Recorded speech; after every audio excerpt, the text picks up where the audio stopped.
Yes. Good morning, sir. Thanks a lot for joining our podcast. It's my pleasure, Abhimanyu, to be with you today.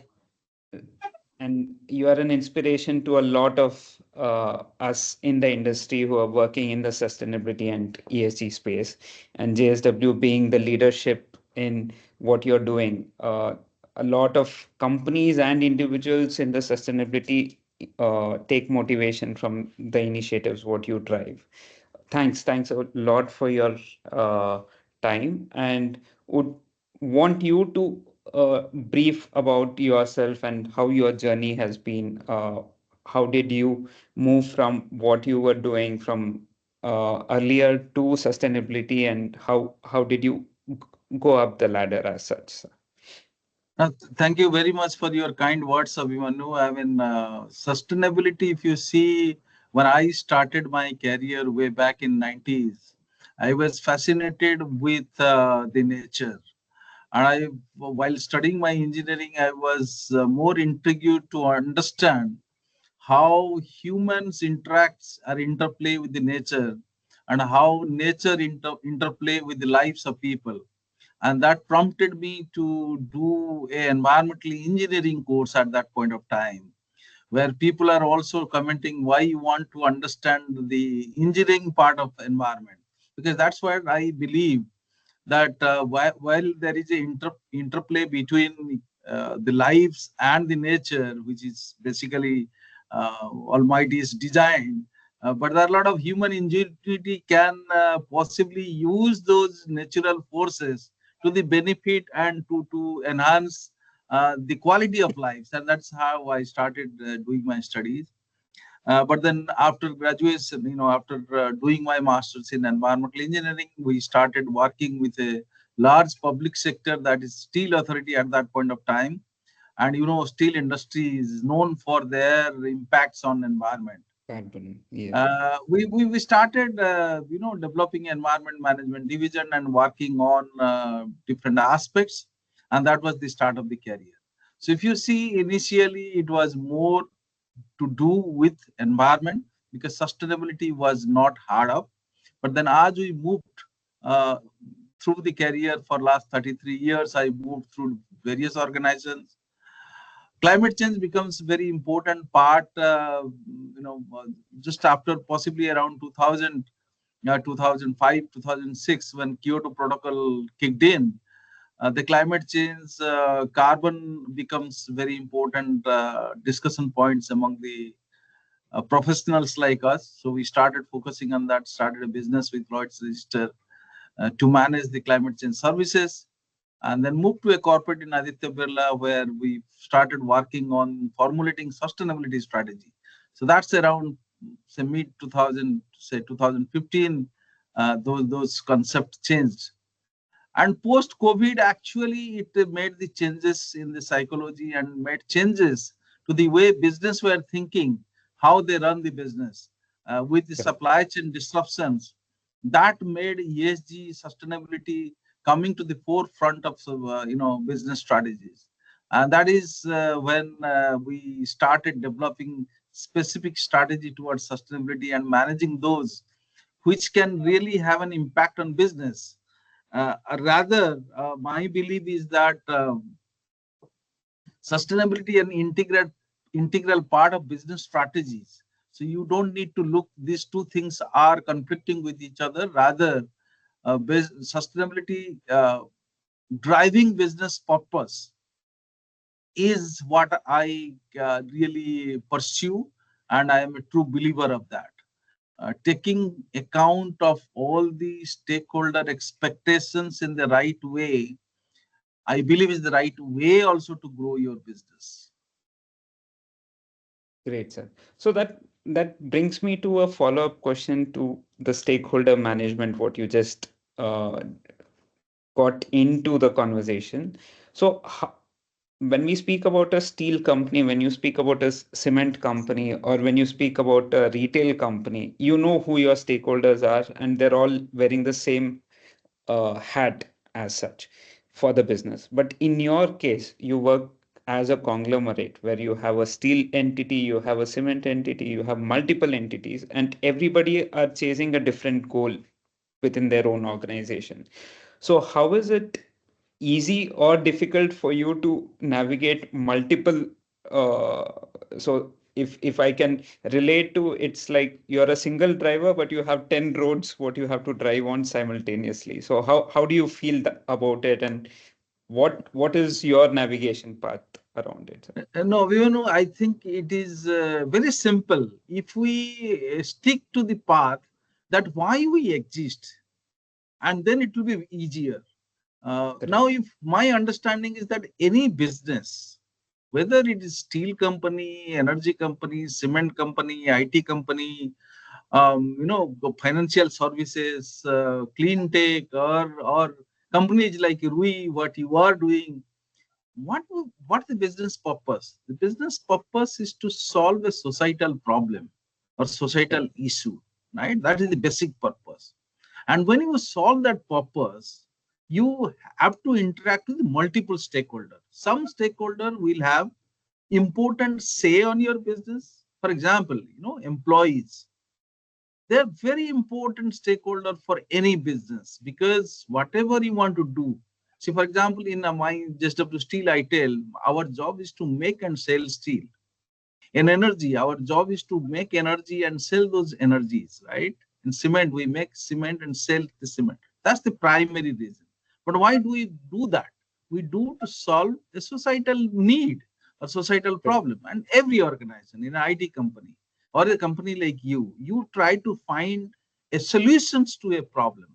Now, if you want to find solutions to the problem, but your main activity remains what you do, and that Precisely. is where you have to identify who are your main stakeholder and manage their expectations. Luckily for JSW Group, if you see, we are into real economy and we produce tangible things. So Assets. therefore, the stakeholder nature are not very different from one business to other business, whether it is infrastructure, cement, energy, or steel. So it's remain almost similar. But the focus or interest of the stakeholder, I have seen in my career, varies over time and also varies between business. Now, Correct. maybe the regulators or the financiers, the investors are more keen on a real economy or the community where they see a tangible impact in their life. They become more concerned about a business, they do, or more interested. I will not say concerned, because livelihood generations is visible. So that is where managing various stakeholders for various businesses is not really difficult when you look at the fundamentals. So once you look at the fundamentals and the strategies are made for the group, it doesn't really vary. Next comes implementation. So as you stated, the road, there are different roads. So then you Correct. can navigate those roads. Once your path is clear, your goal is clear, and with whom you want to move is clear, its next step is to walk on the road. So you're part of the board level conversations, and you're also part of the shop floor or the ground level conversations as well. So where do you see is the difficult challenge as a leader, sir? Is it convincing the board or convincing the ground level employees of JSW? I mean, here before I answer, I just wanted to give a message also to those budding professionals like you who want to work on sustainability. A couple of things we have to keep in mind when we work as a chief sustainability officer or in this field. You have to understand that we are catalysts. Correct. We have to get things done, and we have very little to do by ourselves. So that's the number True. one point you have to keep in mind. The second point we have to keep in mind that we are the change makers. Our job is to sense what is happening outside, and that can impact your business, and then give that feedback to internal mechanism to the organizations to get resilient and develop business strategy to manage those external changes. So in a sense, we are a change maker and we are also sense maker for the organizations. So you are working as a sounding board to your business strategy persons or your business leaders. And obviously, business leaders in organizations, besides the C-suite employees, the board who finally takes a decision. And because you are dealing with strategies, very important to have a right understanding with your board about the business strategy and sustainable strategy, how they work together. So it's very important role, and without convincing your any business board, it will be very difficult to roll out a new strategy. So therefore, you need to get connected with not only your CXO or top leaders, but also with the board. In our case, in each of our business, we ensure at least twice formally through sustainability committee meetings, we get engaged with the board members to give them an update of what is happening, any changes in the strategy required, or even what is the progress we have made. But again, I told the first role is we are catalyst. We have to get things done at the ground. So if you do Ground. not have a ear to the ground and work with the people who are on the ground level, whatever strategy you make, it is not going to take the shape of reality. And that is where it is essential to work with various functions, various level of the people on the ground to understand how the strategy which you got convinced to the board to roll out, how they will be implemented. And that is where you need key friends, I would say. So as a sustainability officer, you need to have friends in all functions, all level of the organizations to get things done, because Done. you need to Yes. convince them. And one important thing happens when you start motivating people in all the levels. You have to keep in mind, as I stated, you are a catalyst, and you have to find how you are going to benefit their working, how the person whom you try to convince is going to get benefited for his career, plus how the bigger role of your strategy is going to get fulfilled and organization is going to get benefited. If you can have Benefited. these two things in your mind, it will be very easy to drive down the strategy what you have agreed with the board to roll out. uh, I Yes, sir. I think this catalyst ideology, what you just mentioned, would resonate with a lot of our audience as well, because they would be a very lean team. I think JSW being the leader would have a very lean team. Imagine a MSME or a mediocre level business.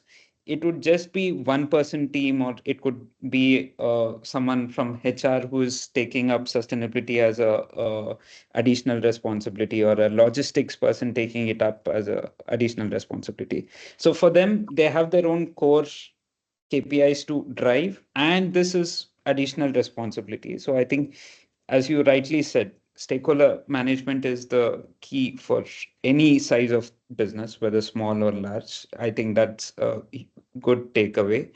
And considering the fact that it's a very lean team at a conglomerate like JSW also, how do you adopt technology? How do you work with data? So that's a huge challenge for every organization who are thinking of it. And when we speak to customers in the industry, they push this away only because of the technology and the data side of things, saying that, okay, if a report is getting generated, or we are defining some goals, that's a good to have scenario, but nobody wants to take care of the data and the collaboration, collection, processing of the data side of things. So how do you handle within no, I JSW? think people have to understand technology plays an important role to being smart. And this function is also about how smartly you have to do, because as you rightly stated, you are not going to get a lot of resource in terms of human resource. So Correct. when you have limitation in human resource, you have to utilize other resources. And technology is one of the enabling resource which can make you do things smart. And there, the role of uh, you see, in the technology, there are two kind of technology. One technology which will enable your actual operation to be smarter, But most importantly, how do you capture data and make those as information is also very important. They are important for two reasons. One reason, that at the end you all have a compliance requirement, whether it is in terms of BRSR reporting, sustainability reporting, or compliance filing to statutory authority. That is an obligation for all type of organizations. So you have to do it. So if you have a system, you have a digital tool, then that becomes easier. So you Easy. don't need human resources. This becomes your resources to ensure that. But besides that, I consider most important part is not compliance. Most important part is your efficiency improvement, how you become smarter. And there, data will ensure you have the right information to take a decisions. There is a saying, if you are not monitoring, you cannot progress in the KPIs. So there, the Correct. systems makes lot of sense and helps.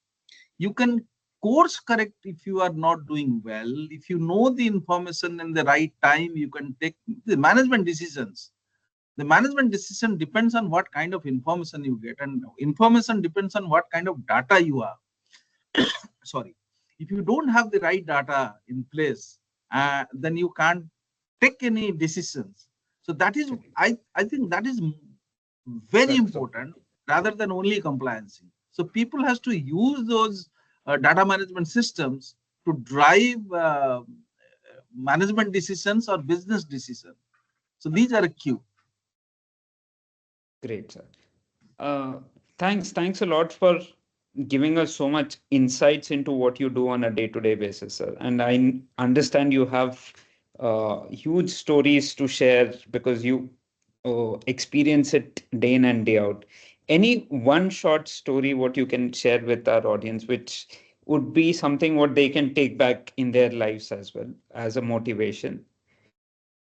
See, one more thing I always call, if look, if you are in business, if you are in the corporate, you have to understand how the business run or why the business run.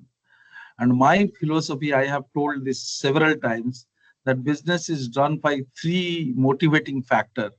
One is greed, another is fear, and third is recognition.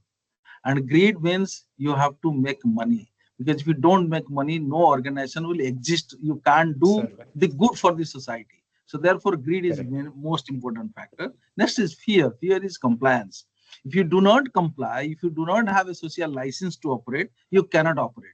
So first thing is greed. Second thing is fear. I am talking in Indian context. Third thing is recognition.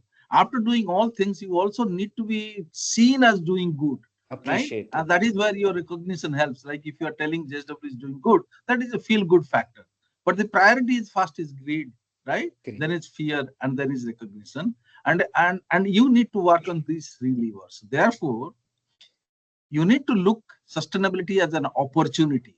So focus on opportunity, how sustainability strategies, even if you are putting a data management system, like your RUI manage, your own software system, how that can enable in making things Lives easier. business in a smarter way. That means how it can help in utilizing this opportunity. That means if I am making and selling steel, how this can be uh, made easier, or it can add to opportunities. So focus on opportunity. Risk Correct. need to be managed, but focus on opportunity. The second part, Perfect. ensure compliance. You have a huge job uh, in ensuring compliance. And I think there are data management systems which are nowadays, I see a lot of sustainability data management systems are being developed, and they are quite useful. And lastly, amplify the good work that we are doing. So this is what has been learning. And you see that results coming possibly in this group in all three parts. Precisely, sir. So we had a podcast with Miss Dr. Aditi from Wellspun before your podcast, sir. And she also is a motivational person herself. She motivates a lot of audience, and she had a different set of challenges. I think where your challenges and her challenges starts from there because different projects, different vendors, and they deal with enterprises like you and really small MSMEs as well. So every business has its own challenges. Every business has its own scale of mismanagement and data side of things. At the end of the day, as you rightly said, the technology can only fast track it, and with a lean team, amplify the results what you can see. And the three, the greed, compliance, fear, and third being Recognition. recognition. I think every organization would relate to it, and that could be the mantra for the audience as well, sir. Really appreciate your time, and thanks No, for joining I, us. Abhimanyu, I'm just to conclude that you rightly stated that you gave the example of Welspun, where the challenges are different. In JSW, challenges are different. Every organizations are one. Even if you look at sustainability, also has a different meaning to different people. And I usually normally call this is like the 5 or 6 blind men want to see elephant. And that is the situation now. Everybody perceives sustainability differently, but sustainability remains sustainability. So therefore, every organization, the first thing you define what do you want to achieve, and Achieve, then you yes. put system Work and backwards. processes to achieve those, and ensure that you remain vigilant and remain a catalyst to ensure things are happening optimally. So that's what is needed, and I completely agree technology and digitization has a huge role to play in driving all aspect of business and sustainability. In fact, in JSW, we have a separate function called digitization, and that is headed by a chief digitization officer. Besides, we have a chief information officer. So Correct. yes, remain focused on technology. Technology is the way forward. Really appreciate, sir. Thanks a lot, sir. And we would like to circle back with you in our series as well. And yeah, hope recognitions keep flowing into JSW as well. Really Thank appreciate you it. very much. Thank you. Thank you for Thanks, having sir. me. Thank you. Lovely. Lovely chatting with you. Shall we log in? Log off? Yes, sir. Thank you. Thanks a Thank lot, sir.